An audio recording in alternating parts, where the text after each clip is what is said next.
Hey, welcome back to Album April. It's April 30th, and to end the month, I listened to Back to Black by Amy Winehouse.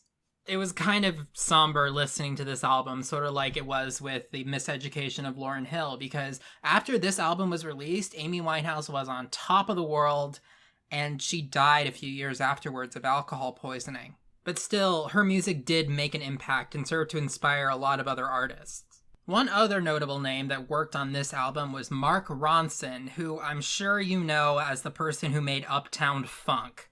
And I could definitely hear some of that old school funk and soul in this album. In fact, my first impression of this whole album is that I wouldn't compare it to more modern albums like Adele's 21. I would compare it to albums like Marvin Gaye's What's Going On or Stevie Wonder's Songs in the Key of Life. They absolutely nailed the style on this album.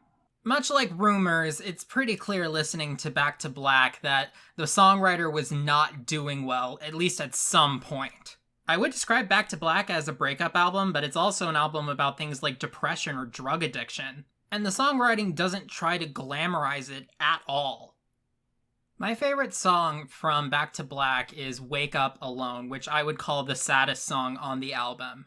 It's so real and sad that it's kind of hard to listen to, but it's also very emotionally poignant. Other good songs from the album include Rehab, Me and Mr. Jones for being funny, You Know I'm No Good, and Tears Dry on Their Own. There weren't really any songs that I disliked on the album. There weren't a lot of songs that I super duper loved, but most of it was okay.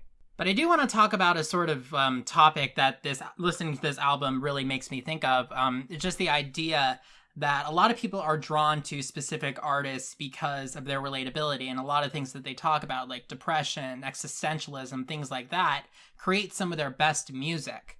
But that kind of creates a weird dichotomy where these people make their best work when they're feeling their absolute worst. Florence and the Machine has a couple songs about this, the idea that it's almost like you feel like you need to be sad in order for your fans to like you.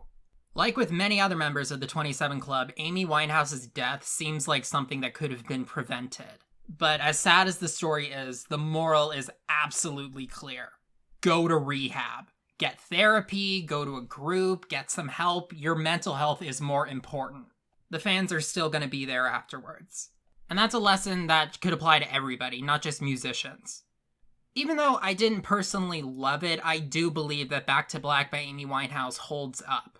Aside from good music, it's also a cautionary tale, even though that's almost certainly not what they were trying to go for at the time. If you're interested, I would say go check it out.